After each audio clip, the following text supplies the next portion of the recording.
Hello everyone, welcome to my channel. For today's vlog guys, I'm gonna show you how I make coconut oil. Mabisa siya guys na pampatubo ng buhok. Proven na ito kasi ito ang ginagamit ko. So keep on watching guys!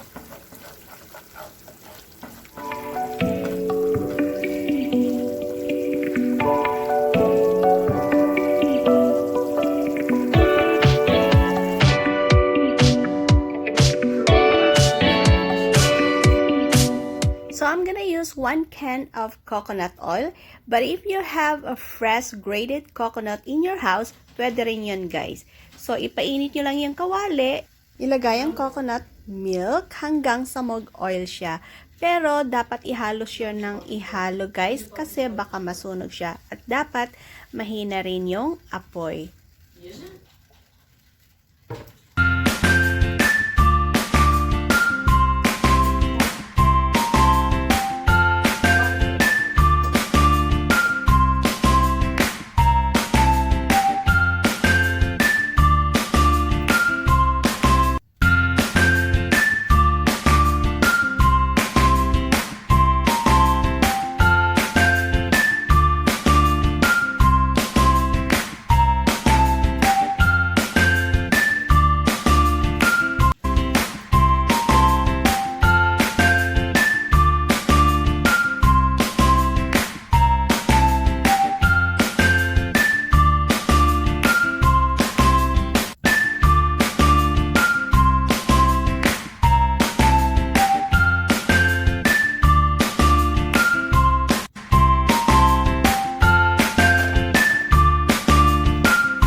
It takes a while, maybe it takes an hour to do this.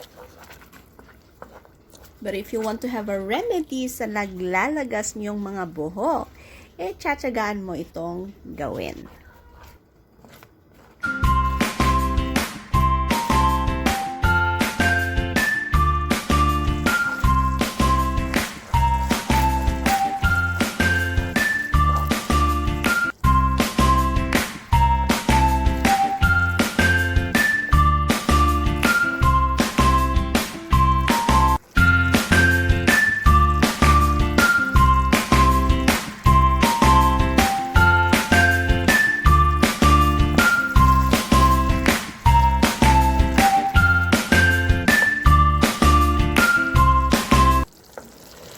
Ayan guys, malapit na siyang mag-oil. Promise, malapit na to. Ang gawin nyo guys, you can massage it sa scalp ninyo 3 times a week or 2 times a week. Depende sa inyo guys kung ilang beses yung gustong gawin. Ayan, nag-oil na siya. Nag-oil na. Ayan na oh, ayan na, ayan na. Look. Perfect. Almost done. Almost done.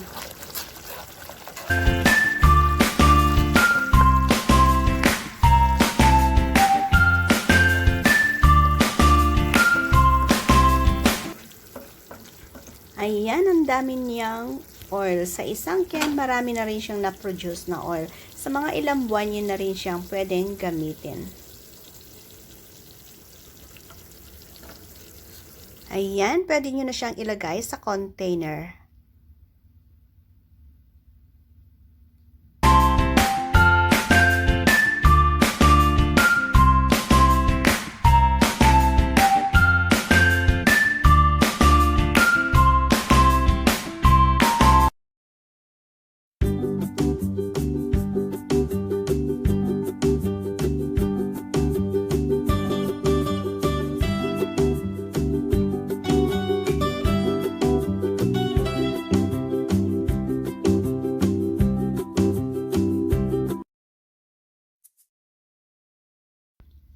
Ayan, so I have 3 containers of coconut oil. So guys, if you like this video, please give me a thumbs up and don't forget to like, comment, share, and subscribe to my channel. Thank you guys for watching. Bye!